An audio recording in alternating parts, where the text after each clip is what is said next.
بسم الله الرحمن الرحيم.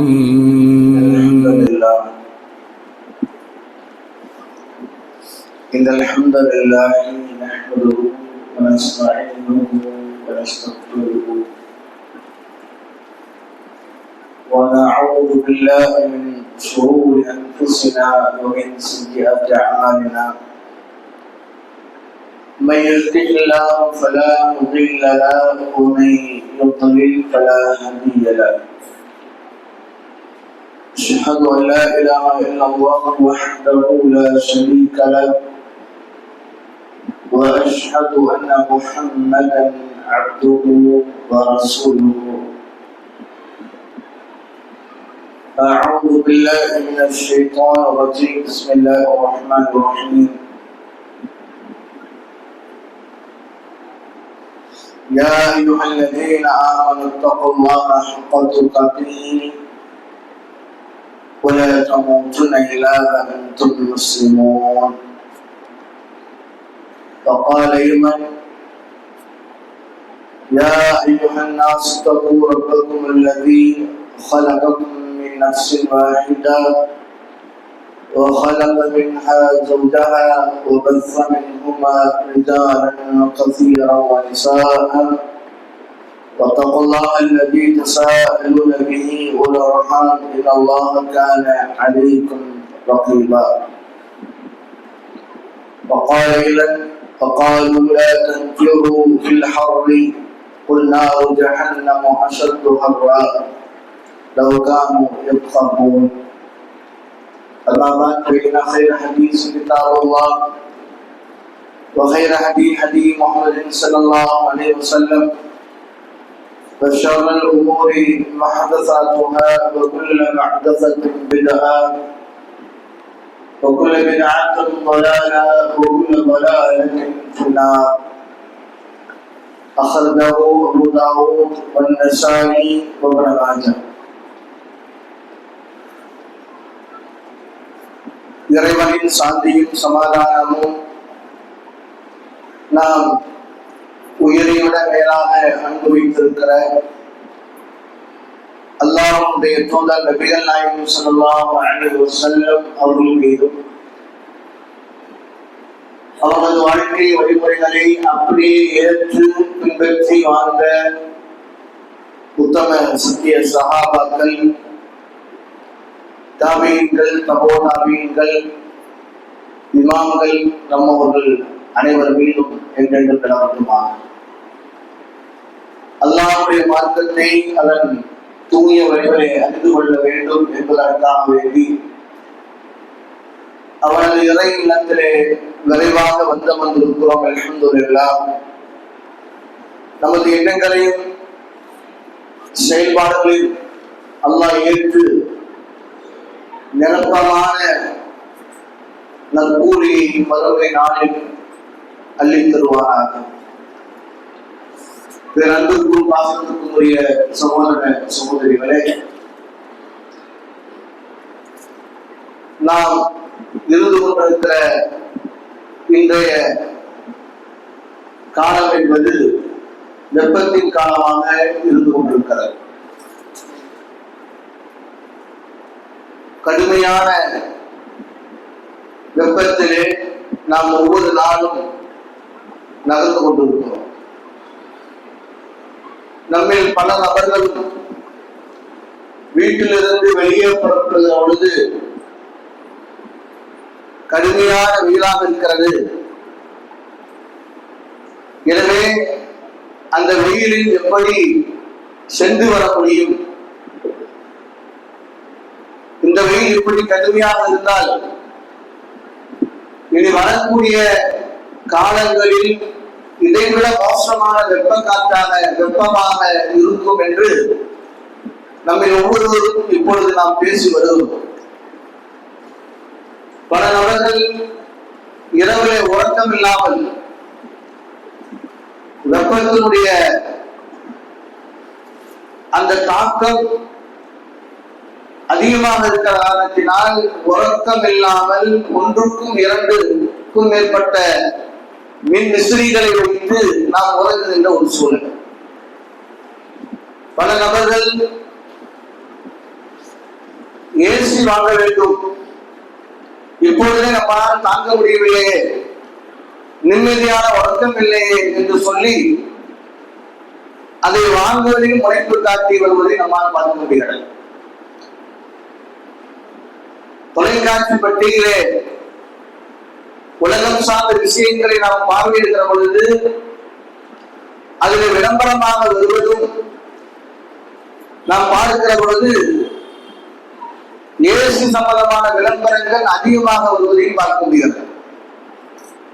எனவே இந்த வெப்பம் என்பது ஒவ்வொரு நாளும் அதிகரித்துக் கொண்டே வருவதை நாம் ஒவ்வொருவரும் உணர்ந்திருக்கிறோம்.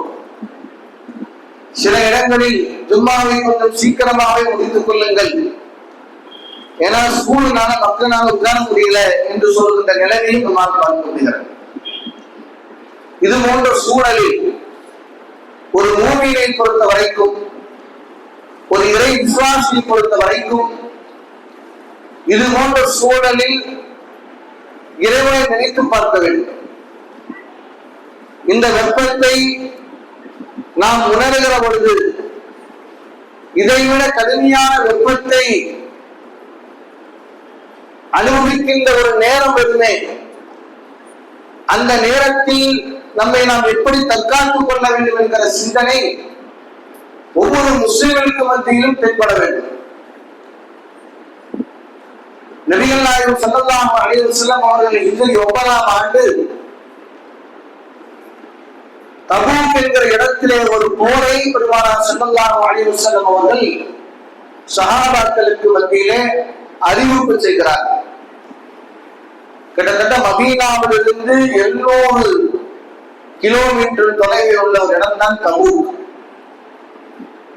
அன்றைக்கு மிகப்பெரிய வல்லரசு நாடாக கருதப்பட்ட ரோமர்கள் முஸ்லிம்களை தாக்குவதற்காக வருகிற அந்த சூழலில் நபிகள் நாயகம் ஸல்லல்லாஹு அலைஹி வஸல்லம் அவர்கள் ஹிஜ்ரி 9ஆம் ஆண்டிலே இந்த போரை சஹாபாக்களுக்கு மத்தியிலே அறிவிப்பு செய்கிறார்.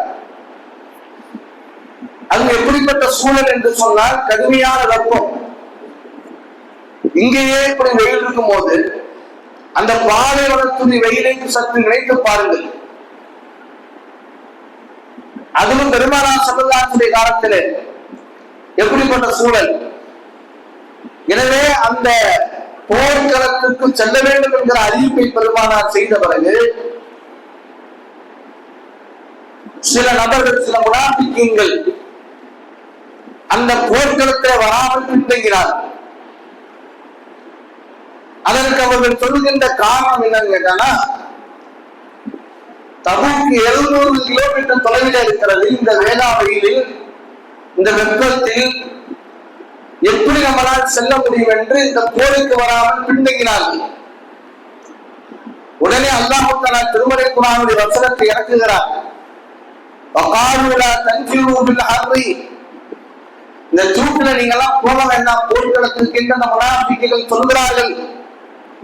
குல் நபியே நீங்கள் சொல்லுங்கள், நாரு ஜஹன்னம அஸதுல் ஹர்ரா, நரக நெருப்பினுடைய சூடு என்பது, வெப்பம் என்பது இதைவிட மிக கடுமையானது என்பதை நபியே நீங்கள் சொல்லுங்கள் என்று சொல்லி அல்லாஹ் தஆலா இந்த வசனத்தை இறக்குகிறார். இதெல்லாம் சூடு கிடையாது, இதெல்லாம் ஒண்ணுமே கிடையாது. இதைவிட கடுமையான வெப்பம் ஒரு நாள் வர இருக்கிறது. எனவே அந்த வெப்பத்தை நீங்கள், அந்த வெப்பத்தில் நீங்கள் விடுதலை வர வேண்டும் என்று சொன்னால் இந்த போர்க்களத்துக்கு நீங்க வாங்க. இந்த வெப்பத்தெல்லாம் பெருசு கிடையாது என்று சொன்ன பொழுது 30,000 சஹாபாக்கள் அந்த போர்க்களத்தில் வருவதாக வாக்கு கொடுத்தார். என்ன இந்த சம்பவம் நமக்கு உணர்த்தி காட்டுகிறது என்று சொன்னால், இந்த வெப்பத்தை கண்டு நம்மளால் தாங்க முடியவில்லை என்று சொல்கிறோம். வரக்கூடிய வெப்பத்தை நினைத்து நாம் பதறுகிறோம்.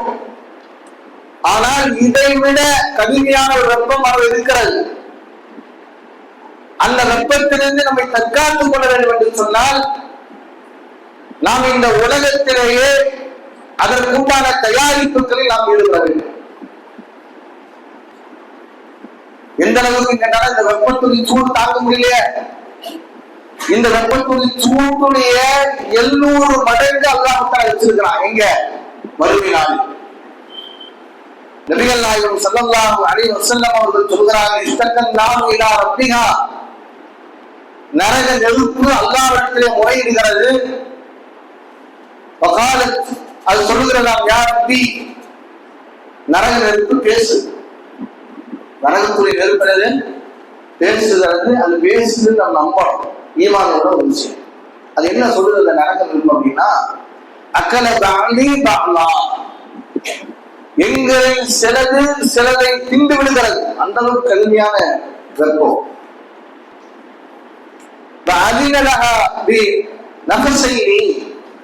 எனவே 2 மூச்சு காற்று விடுவதற்கு அல்லாஹ்விடத்தில் அனுமதி கேட்கிறது. அந்த மூச்சு காற்று வெளியே விட்டுச்சுன்னு சொன்னா அது கொஞ்சம் ரிலாக்ஸ் ஆயிடும். அதற்கு அல்லாஹ் தான் அனுமதி கொடுக்குறாங்க நரக நெருப்புக்கு. அதுல ஒரு அனுமதி எப்போ கேட்டாங்கன்னா, வனப்சின் சித்தாயி வனப்சின் செய்தி, ஒன்று கோடை காலத்தில் அது விடுகிற மூச்சு காற்று என்று பெருமானார் சொன்னார். சொல்லிட்டு பெருமானார் சொல்கிறாரோ, அசத்துமா தஜிதுன ஹர்ரி, இந்த கோடை காலத்திலே கடுமையான வெப்பத்தை உணர்கின்றீர்களே, இது நரகத்துடைய மூச்சு காற்று என்று பெருமானார் ஸல்லல்லாஹு அலைஹி வஸல்லம் சொன்னாங்க. அப்ப நரகம் எப்படி இருக்கும்? நரகத்துடைய மூச்சு காற்று இருக்கிறது அல்லவா, அந்த ஒரு மூச்சு காற்று தான் நம்ம கோடை காலத்திலே அனுபவிக்கிறோம். தாங்க முடியலங்கிறோம், வெளியே போறதுக்கு பயப்படுறோம், வெளியே போனா அதுக்குண்டான சாதங்களை எல்லாம் என்ன செய்கிறோம், நம்மை தற்காத்துக் கொள்வதற்காக வாங்கி வைக்கிறோம். இந்த வெயிலுடைய தாக்கம் என்பது நரகத்துடைய மூச்சு காற்று என்று பெருமானார் ஸல்லல்லாஹு அலைஹி வஸல்லம் சொல்கிறார்கள் என்று சொன்னாங்க. கூட்டுகிறவர்களே, நரகம் எப்படிப்பட்டது என்பதை நாம் சிந்தனை செய்ய கடமைப்பட்டிருக்கிறோம்.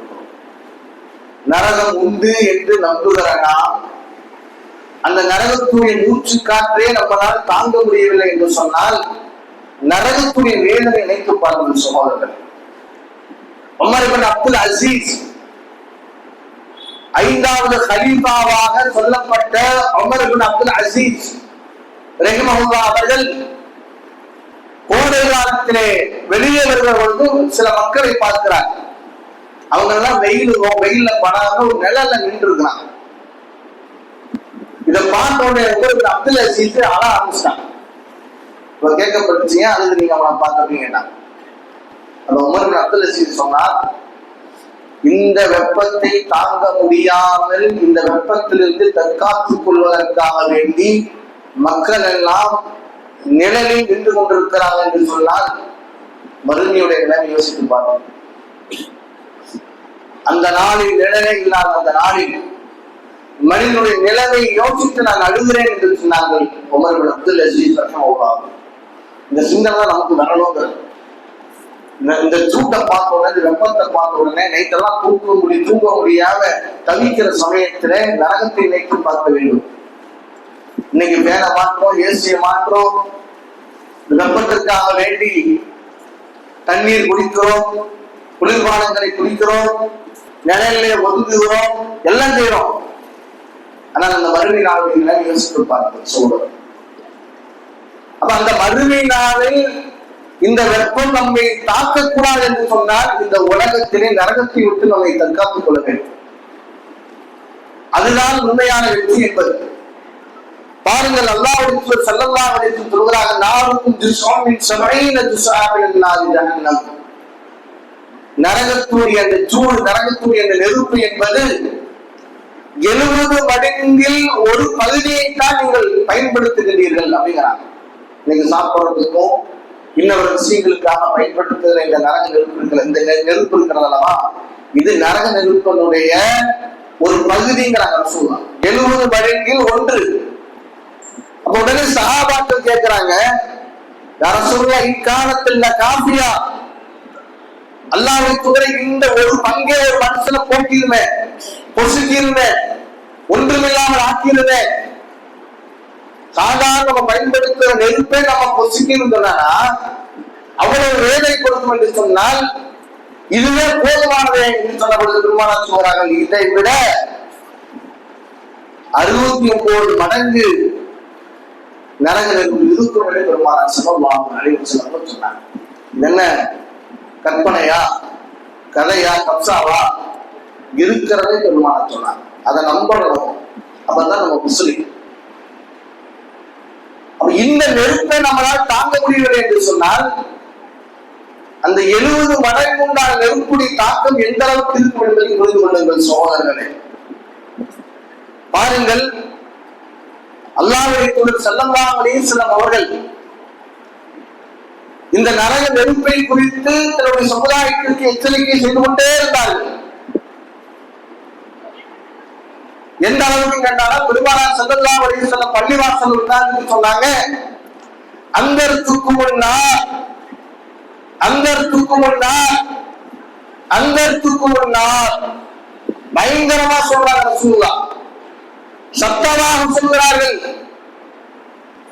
நரக நெருப்பை அண்டிக் கொள்ளுங்கள், நரக நெருப்பை நீங்கள் அண்டிக் கொள்ளுங்கள், நரக நெருப்பிலிருந்து நீங்கள் எச்சரிக்கையாக இருங்கள் என்று பெருமானார் ஸல்லல்லாஹு அலைஹி வஸல்லம் சொன்னார்கள். இதை கேட்டுக் கொண்டிருந்த சஹாபாக்கள் சொல்கிறார்கள், பெருமானார் ஸல்லல்லாஹு அலைஹி வஸல்லம் இந்த சப்தம் கடல் வீதியிலே இருக்கக்கூடிய ஒரு நபர் கேட்கக்கூடிய அளவிற்கு பெருமானார் நரகத்தை விட்டு எச்சரிக்கை செய்திருக்கிறார்கள். அந்த அளவு கேட்கும் ரசூலுல்லாஹ் இந்த சப்தம் கடலில் ஒருத்தர் இருந்தா அவருக்கே கேட்கக்கூடிய அளவுக்கு பெருமானார் சவுண்டா சொல்றாங்க. பெருமானார் சொல்லி முடித்த பிறகு நபித்தோழர்கள் எல்லாம் தங்களுடைய இரு கைகளை எடுத்து தன் முகத்தில் வைத்து தேம்பி தேம்பி அழ ஆரம்பித்தார்கள் என்று ஹதீஸிலே பார்க்க முடியாது. எவ்வளவு எச்சரிக்கை உணர்வோடு அந்த சத்திய சஹாபாக்கள் அந்த நரகத்தில் இருந்திருக்கிறாங்க பாருங்க. அப்ப அந்த அளவுக்கு நரக நெருப்பை குறித்து பெருமானார் ஸல்லல்லாஹு அலைஹி வஸல்லம் அவர்கள் இந்த சமுதாயத்திற்கு எச்சரிக்கை செய்து கொண்டே இருந்தார்கள். பெருமானார் மட்டுமல்ல, மறுமை நாளில் யாரெல்லாம் இறைவனை புறக்கணித்து வாழ்ந்தார்களோ, யாரெல்லாம் இறைவனை மறுத்து வாழ்ந்தார்களோ, யாரெல்லாம் இறைவனுடைய உபதேசத்தை புறக்கணித்து வாழ்ந்தார்களோ அவர்களுக்கு மறுமை நாளில் எப்படிப்பட்ட தண்டனை அல்லாஹ் கொடுப்பான் என்பதை அல்லாஹ் திருமறை குர்ஆனிலே சொல்லி தருகிறார். என்ன சொல்ற அல்லாஹ் தஆலா திருமறை குர்ஆன்ல, அந்த மனிதர்கள் நரக நெருப்பிலேயே அவர்களுக்கு அவருடைய தலையிலே நெருப்பான அந்த நெருப்புடைய குதி நீரை அவனுடைய தலையிலே ஊற்றப்படுமா.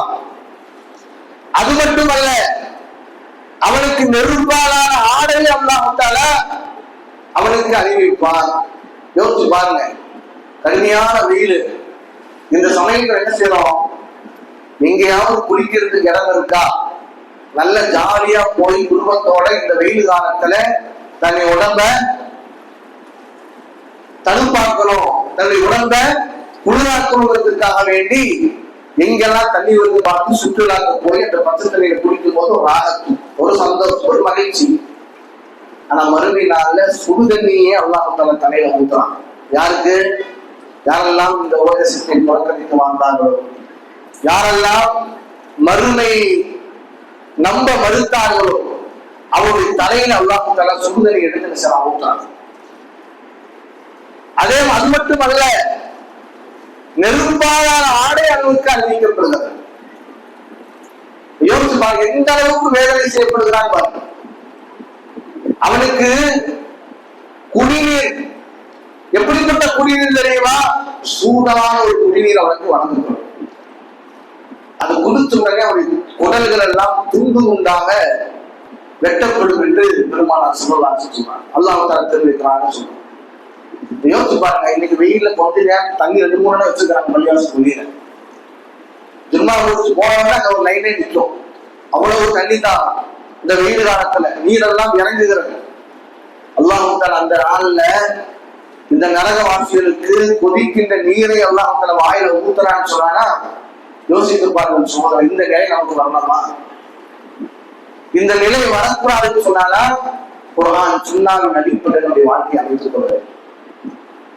அந்த அளவுக்கு கடுமையான ஒரு நிலைதான் அந்த மறுமையுடைய நாளில் என்பதை அல்லாஹ் தஆலா திருமறை குர்ஆனிலே சொல்வதை பார்க்க முடியாது.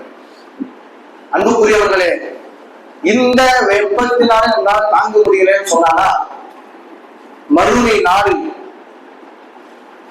அல்லாஹ் தஆலா எல்லா மனிதர்களையும் மனுஷர் மைதானத்திலே ஒன்று கூட்டி எல்லாரும் நின்று கொண்டிருக்கிற சமயத்திலே அல்லாஹ் தஆலா சூரியனை ஒரு மீன் அளவு கொண்டு வருகிறார். இந்த மீன் என்பது எனக்கு தெரியாது என்று சொல்லி அந்த சஹாபி சொல்றாங்க. மீன் சொன்னாங்க. மீன்ல எனக்கு என்னன்னு தெரியல. மீன் என்று சொன்னால் 1.5 மைல் இருக்கும். அல்லது அடில் பெருமானா சொன்னாங்களா, அல்லது சுருமாவுடைய கோலை நாங்கள் மீன் என்று சொல்லுவோம். அந்த சுருமா அளவுக்கு பெருமானார்கள் சொன்னார்கள் என்று எங்களுக்கு தெரியலன்னு சொன்னாங்க. ஒரு சுருமா அளவுக்கு வைங்க, ஒரு சுருமா அளவுக்கு அர்த்தம் மீன் அப்படின்னு சொல்லுவாங்க. அந்த மீன் அளவுக்கு அல்லாஹ் தஆலா சூரியனை கொண்டு வருகிறான் என்று சொன்னால் நம்முடைய நிலம் யோசிச்சு பாருங்க. இந்த வெப்பத்துக்கே பதறுகிறோம், பதட்டப்படுகிறோம், திணறுகிறோம். இதற்காக வேண்டி இந்த வெப்பத்தை இந்த வெப்பம் தங்கள் மீது படக்கூடா என்பதற்கு உண்டான எல்லா வேலைகளையும் செய்கிறோம். அல்லாஹ் தஆலா ஒரு இஞ்சில ஒரு சுரும அளவுக்கு உண்டான நிலையில் அல்லாஹ் தஆலா சூரியனை கொண்டு வர்றான்னு சொன்னாலும் யோசிச்சு பாருங்க. 15,000 கோடி தொலைவிலே சூரியன் இருக்கிறது. அவ்வளவு தொலைவில் இருக்கிற அந்த சூரியனுடைய வெப்பத்தை நம்மளால் தாங்க முடியல. விஞ்ஞானிகள் சொல்கிறார்கள், அந்த சூரியனுடைய அளவிலிருந்து கொஞ்சம் சற்று கீழே இறங்கினாலும் கூட இந்த உலகமே நெருப்பால் ஒன்றுமில்லாமல் ஆகிவிடும். அதே சமயத்தில் கொஞ்சம் மேல போனால் கூட இந்த உலகம் குளிராக ஆகி பனிக்கட்டுகளாக ஆகி ஒன்றுமில்லாமல் இந்த உலகம் அழிந்துவிடும் என்று சொல்றாங்க. அல்லாஹ் கரெக்டா வச்சிருக்கிறான். எங்க வைக்கிறோமோ அங்க வச்சிருக்கிறான். அந்த இடத்திலிருந்து அதனுடைய வெப்பத்தை இந்த தாங்க முடியலன்னு சொன்னானா, இந்த பள்ளிவாசலை நம்மளால ஒரு 1/2 மணி நேரம் கூட நம்மளால உட்கார முடியலன்னு சொன்னானா, யோசிச்சு பாருங்க. சூரியனை பக்கத்துல கொண்டு வரோம். அல்லாஹ் இன்னைக்கு வெளியே போகும்போது எல்லாம் செருப்பை கொண்டு போறோம், காது சுடு இருந்தா வேண்டி. சூரியன் அல்லாஹ் தஆலா மறுமை நாளிலே தலைக்கு மேலாக கொண்டு வருகிற பொழுது நம்ம யாருக்கும் செருப்பு இருக்காது என்பதை கொண்டு வருகிறது. இந்த உலகத்துடைய வெப்பத்தை தற்காத்துக் கொள்வதற்காக நாம் ஆடைகளை அணிகிறோம். அந்த மறுமை நாள் அல்லாஹ் தஆலா சூரியனை தலைக்கு மேலே கொண்டு வருகிற பொழுது நம்ம யாருக்கும் ஆடை இருக்காது என்பதை புரிந்து கொள்ளுங்கள் சகோதரர்களே. ஒரு செருப்பு இருக்காது. இந்த வெயிலிருந்து தற்காத்துக் கொள்வதற்காக ஆடை இருக்காது. இந்த வெயிலிருந்து தற்காத்துக் கொள்வதற்காக நிழலை அமர்ந்து கொண்டிருக்கிறோம். மரத்துடைய நிழலை போய் நிற்கிறோம். வீட்டுக்குள்ளே நுழைகிறோம். ஆனால் சூரியன் பக்கத்திலே அல்லாஹ் தஆலா கொண்டு வருகிற பொழுது அங்கு நிழலே இருக்காது என்பதை புரிகிறோம். அப்படிப்பட்ட நிலை, செருப்பணியாத நிலை, ஆடையும் இல்லாத ஒரு நிலை, நிழலே இல்லாத அந்த நிலை அல்லாஹ் தஆலா சூரியனை பக்கத்திலே கொண்டு வருகிறான். மனிதன் அங்கு இங்குமாக ஓடுகிறான். அவன் வேர்த்து ஒழுகுகிறான். யார் யார் எவ்வளவு பாவங்கள் செய்திருக்கிறார்களோ அதற்கு தகுந்தால் போல் அவருடைய வேர்கள் இருக்கிறது என்று பெருமானார் ஸல்லல்லாஹு அலைஹி வஸல்லம் சொன்னார்கள். அப்படிப்பட்ட சூழ்நிலையில் அல்லாஹ் தஆலா 7 நபர்களுக்கு அல்லாஹ் தஆலா நிழல் கொடுக்கிறான். 7 நபர்களுக்கு அல்லாஹ் தஆலா நிழல் கொடுக்கிறான். அதில் ஒருவராக நாமும் இருக்க வேண்டும். அதில் ஒருவராக நாமும் இருக்க வேண்டும். அதில் ஒருவருடைய நிலை என்ன? அல்லாஹ்வின் பாதையிலே வலது கையிலே தர்மம் செய்தார் என்று சொன்னால் அது இடது கைக்கு தெரியாமல் தர்மம் செய்வார் என்று சொன்னார். அப்படிப்பட்ட நபருக்கும் அல்லாஹ் அந்த மறுமை நாளில் அரசுடைய நிலையை தருவதாக பெருமானார் ஸல்லல்லாஹு அலைஹி வஸல்லம் சொன்னார். எனவே அன்புக்குரியவர்களே, அது போன்ற வெப்பத்தில் இருந்து சூட்டில் இருந்து நம்மை தற்காத்துக் கொள்ள வேண்டும். அந்த நரக நெருப்பிலிருந்து நம்மை தற்காத்துக் கொள்ள வேண்டும். பெருமானார் ஸல்லல்லாஹு அலைஹி வஸல்லம் சொன்னார்கள், லவ் கான ஃபீ ஹாதிஹில் மஸ்ஜிது மிஅத அல்ஃபின் வயஸிதூன. இந்த பள்ளிவாசல் சுட்டிக்காம சொன்னாங்க. இந்த பள்ளிவாசல் தான் ரசூலுல்லாஹ் இந்த பள்ளிவாசலை சுட்டிக்காம சொன்னாங்க. வலவ் ஹாதல் மஸ்ஜித் லவ் கான ஃபீ ஹாதல் மஸ்ஜித் மிஅத அல்ஃபின், 1,00,000 மனிதர்கள் இந்த பள்ளியில் இருக்கிறார்கள் என்று வைத்துக் கொள்வோம். ஃபீஹிம் ரஜுலுன் மின் அஹ்லின் நார், நரகத்துடைய மனிதர் ஒருவர் அந்த டீம்ல அந்த 1,00,000 பேர் இருந்தாருன்னு சொன்னாங்க. அவருடைய மூச்சு காற்று, நரகத்துக்குரிய ஆளுடைய மூச்சு காற்று இந்த பள்ளிவாசல் எரிச்சிடும். இந்த பள்ளிவாசல் இருக்கிற 1,00,000 பேர்த்தை எரித்து விடும். எப்படிப்பட்ட நிலம் தான். நரகத்திற்குடைய மூச்சு காற்று பள்ளிவாசல் எடுத்துருமா, பள்ளிவாசல் 1,00,000 பேர் தான் 1,00,000 பேருக்கு எடுத்துன்னு சொன்னா எந்த அளவுக்கு ஒரு கொடூரமானது என்பதை நாம் புரிந்து கொள்ள வேண்டும் சொல்றோம். எனவே அப்படிப்பட்ட நரகிலிருந்து நம்மை தற்காத்துக் கொள்ள வேண்டும். நாம் மட்டுமல்ல, நம்முடைய குடும்பத்தை தற்காத்துக் கொள்ள வேண்டும். அதைத்தான் அல்லாஹ் கூறுகிறான், யா அய்யுஹல்லதீன ஆமனூ அன்ஃபுஸக்கும் வ அஹ்லீக்கும் நாரா வகூதுஹா அன்-நாஸ் வல் ஹிஜாரா என்று சொல்கிறான். ஓ மனிதர்களே, ஓ அன்ஃபுஸக்கும் வ அஹ்லீக்கும் நாரா, உங்களையும் உங்கள் குடும்பத்தார்களையும் நரக நெருப்பிலிருந்து தற்காத்துக் கொள்ளுங்கள், நரக நெருப்பிலிருந்து தற்காத்துக் கொள்ளுங்கள் என்று சொல்கிறான் அல்லாஹ். எனவே அன்புக்குரிய நரகத்துடைய வெப்ப காற்றையே நம்மளால் தாங்க முடியவில்லை என்று சொன்னால் நரகம் எப்படிப்பட்டது என்பதை நாம் புரிந்து கொண்ட அன்புக்குரியவர்களே, நாம் மட்டுமல்ல நம்முடைய குடும்பத்திலேயும் குடும்பத்தார்களையும் இந்த நரக நெருப்பிலிருந்து தற்காத்துக் கொள்ள வேண்டும். எனவே அந்த நரக நெருப்பிலிருந்து எதுவெல்லாம் நம்மை தடுக்கிறதோ அவற்றையெல்லாம் செய்யக்கூடிய மக்களாக மாறுவதற்கு அல்லாஹ் தஆலா அருள் செய்யட்டும் என்று கூறி எனது முதலாவது ஜும்மாவை முடிச்சுகிறேன். வாசகோனா அல்ஹம்துலில்லாஹ் ரப்பில் ஆலமீன். அஸ்ஸலாமு அலைக்கும் வரஹ்மத்துல்லாஹி வபரகாத்துஹு.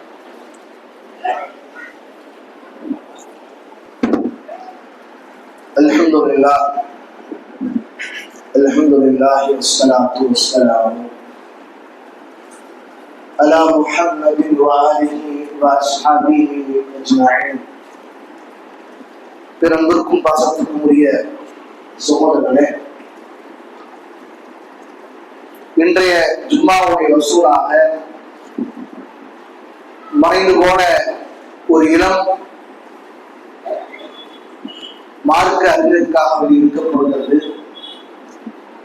ஜாமியத்துல் ஃபுர்தௌசியா என்கிற அரபிக் கல்லூரியில படித்து பட்டம் பெற்ற இளம் வயதுடைய ஒரு ஃபுர்தௌசி, அவரோடு அமர்ந்து கொண்டிருந்த குர்ஆனை மனப்பாடம் செய்த அவருடைய மனைவி சகோதரன் இருவருமே ஒரு வாகன விபத்திலே மரணித்து போய்விட்டார்கள். அந்த ஃபுர்தௌசிய குடும்பம் மிகவும் ஏழ்மையான ஒரு குடும்பம். அதிலும் குறிப்பாக அவருடைய மனைவி திருமணமாகி 5 மாதங்கள் தான் ஆகியிருக்கிறது. அந்த வீட்டில எந்த ஆண் துணையும் இல்லை. அவருடைய மனைவியுடைய தந்தை இறந்து 2 ஆண்டுகள் ஆயின. அதன் பிறகு இவர்தான் அந்த வீட்டுக்கு ஒரு நம்பிக்கையாக வந்தார். அவரும் இறந்து விட்டார். அந்த வீட்டில ஒரே ஒரு மகன் இருந்தார், குர்ஆனை மனப்பாடம் செய்த ஒரு சிறுவன். அவனும் அந்த விபத்தில் இறந்து இன்னைக்கு அந்த குடும்பம் ஒரு இக்கட்டான ஒரு சூழலில் தள்ளப்பட்டிருக்கார். எனவே அல்லாஹ்வுடைய மார்க்கத்தை இருவருமே கற்றிருக்கிறார்கள். இருவருமே இந்த சமுதாயத்திற்காக பணி ஆற்றலாம் என்கிற நினைக்கிற பொழுது அல்லாஹ்வுடைய விதி அவர்களை முந்தி வந்தது. அவர்கள் இருவருமே இந்த உலகத்தை மட்டும் பிரிந்து விட்டார்கள். எனவே இக்கட்டான அந்த சூழ்நிலையில அந்த குடும்பத்திற்காக வேண்டி நாம் வந்திருக்கிற சகோதரர்கள் உங்களுடைய பொருளாதாரத்தை தாராளமாக கொடுத்துள்ளவாறு கேட்டுக் கொள்ளப்படுகின்றீர்கள். நம்முடைய குடும்பமாக அதை நினைத்து அந்த குடும்பங்களுக்காக வேண்டிய அந்த குடும்பத்திற்காக வேண்டிய பொருளாதாரத்தை தாராளமாக வாரி வழங்குங்கள். அன்புக்குரியவர்களே, பெருமானார் ஸல்லல்லாஹு அலைஹி வஸல்லம் அவர்கள் சொன்னார்கள், மா மின்கும் மின் அஹதின் இல்லா ஸயுகல்லிமுஹு அல்லாஹு யௌமல் கியாமா. மறுமை நாளில் அல்லாஹ் தஆலா உங்களிடத்திலே எல்லோருக்கும் அல்லாஹ் பேசுவார். லைஸ பைனஹு வ பைன துர்ஜுமான், உங்களுக்கும் அவனுக்கும் எந்த விதமான துர்ஜுமான்களும் கிடையாது, மொழிபெயர்ப்பாளர்களும் கிடையாது. அப்படிப்பட்ட சூழ்நிலையில் அல்லாஹ் எல்லோருக்கும் அல்லாஹ் பேசுவான். ஒரு மனிதன் மறுமை நாளை கொண்டு வரப்படுகிற பொழுது அந்த மனிதன் அவன் எதையும் உட்படுத்திருக்கிறானோ அதைத்தான் அவன் பெற்றுக் கொள்வான் என்று பெருமானார் ஸல்லல்லாஹு அலைஹி வஸல்லம் சொல்லிவிட்டு சொன்னார்கள். பயனூர் பைனனி வலகா இல்லன்னார் பத்தக்குன்னார வலூபி சக்கின் தமரத்தின். பெருமானார் ஸல்லல்லாஹு அலைஹி வஸல்லம் சொன்னாங்க, பத்தக்குன்னார, அவன் அந்த மறுமை நாளை நரகத்தை பார்த்த பொழுது பெருமானார் சொன்னாங்க, நரகில் இருந்து நீங்கள் பயந்து கொள்ளுங்கள். வலூபி சக்கி தமரத்தின், ஒரு பெருஞ்சம்பளக்கூடிய துண்டையாவது நீங்கள் தர்மம் செய்து அந்த நரக நெருப்பிலிருந்து உங்களை தற்காத்துக் கொள்ளுங்கள் என்று பெருமானார் ஸல்லல்லாஹு அலைஹி வஸல்லம் சொன்னாங்க. கவனிங்க, நரகத்துடைய வெப்பத்தை குறித்துதான் முதன்மாறு நாங்கள் பார்த்தோம். அந்த வெப்பம் மிக கடுமையாக இந்த உலகத்தை உணர்கிற நாம் அந்த வெப்பத்துக்கு ஆவிகளாக இருக்கிற அந்த நரக நெருப்புடைய வேதனை கொஞ்சம் யோசித்து பார்க்க செய்வார்கள். அந்த நரக நெருப்பு தங்களை தற்காத்துக் கொள்வதற்காக பெருமானா ஸல்லல்லாஹு சொன்ன விஷயம் என்ன கேட்டானா, ஒரு பேரிச்சம்பழ துண்டையாவது தர்மம் செய்து நீங்கள் அந்த நரக நெருப்பு நீங்கள் தற்காத்துக் கொள்ளுங்கள் என்று பெருமானா சொன்னாங்க. அப்படின்னு என்ன அர்த்தம்? பேரிச்சம்பழம் நிறைய இருக்கு, அந்த ஒரு துண்டை கிழிச்சு கொடுங்க என்பதல்ல. ஒருத்தங்க ஒண்ணுமே இல்லை, எதுவுமே இல்லை, பேரிச்சம்பழம் துண்டு தான் இருக்கு, அதை கொடுத்தாச்சு நீங்க தர்மம் பண்ணல அப்படின்னு சொல்றாங்க. நிறைய விஷயத்துக்கு குழந்தை கொடுங்கன்னு சொல்லல, என்கிட்ட அவ்வளவுதான் இருக்குன்னு சொன்னால அதையாவது நீங்க கொடுத்து நீங்க என்ன செய்யுங்க, நரக நெருப்புக்கு நீங்கள் உங்களை தற்காத்துக் கொள்ளுங்கள் என்று பெருமானார் ஸல்லல்லாஹு அலைஹி வஸல்லம் சொன்னாங்க. எனவே அன்புக்குரியவர்களே, அந்த குடும்பம் கஷ்டப்படுகிற அந்த குடும்பத்திற்காக ஒரு தான தர்மங்கள் அதிகமாக கொடுங்கள். பெருமானார் ஸல்லல்லாஹு அலைஹி வஸல்லம் யார் இந்த உலகத்திலே ஒரு குடும்பத்துடைய கஷ்டத்தை, ஒரு மனிதனுடைய கஷ்டத்தை, ஒரு மூவியுடைய கஷ்டத்தை போக்குகிறார்களோ அவருக்கு அல்லாஹ் தஆலா அவருடைய கஷ்டத்தை அல்லாஹ் தஆலா போக்குவதாக பெருமானார் ஸல்லல்லாஹு அலைஹி வஸல்லம் சொன்னார்கள். எனவே இறந்து ஆண்களை இறந்த அந்த குடும்பம், சிரமப்படுகிற அந்த குடும்பத்திற்காக வேண்டி நீங்கள் உங்களுடைய பொருளாதாரத்தை தாராளமாக மாறி வழங்குங்கள். அதற்குண்டான தூக்கிட்டு அல்லாஹ் தஆலா துன்பம் புரியட்டும். மேலும் அன்புக்குரியவர்களே, அல்லாஹ் ஸல்லல்லாஹு சொன்னதை போன்று அந்த நரக நெருப்பிலிருந்து எவையெல்லாம் நம்மை காத்துக் கொள்ள முடியுமோ அப்படிப்பட்ட செயல்களை செய்து அல்லாஹ் தஆலா என்னை உங்களை என்னுடைய குடும்பத்தாரையும் உங்களுடைய குடும்பத்தாரையும் அல்லாஹ் தஆலா நரகத்திலிருந்து அல்லாஹ் தஆலா பாதுகாக்கட்டும். நாளை மறுமையிலே நிர்வாணங்களோடு சித்திகளோடு சுகதாத்தோடு இருக்கின்ற ஒரு வாக்கியத்தை அல்லாஹ் தஆலா நம் அனைவருக்கும் தந்தல் வேண்டும். ஜன்னத்துல் ஃபிர்தௌஸ் என்கிற உயர்ந்த சுகத்தை அல்லாஹ் தஆலா எனக்கு என்னுடைய குடும்பத்தாருக்கும் உங்களுக்கும் உடைய குடும்பத்தாருக்கும் அல்லாஹ் தஆலா தந்தல் புரிவானாக. அகீமு ஸலாத்த இன்ன ஸலாத்த தன்ஹா அனில் ஃபஹ்ஷாஇ வல் முன்கர் வ லذிக்ருல்லாஹி அக்பர் வல்லாஹு யஅலமு மா தஸனஊன். வ ஆখিরু அல்ஹம்துலில்லாஹி ரப்பில் ஆலமீன். அஸ்ஸலாமு அலைக்கும் வ ரஹ்மத்துல்லாஹி வ பரகாத்துஹு.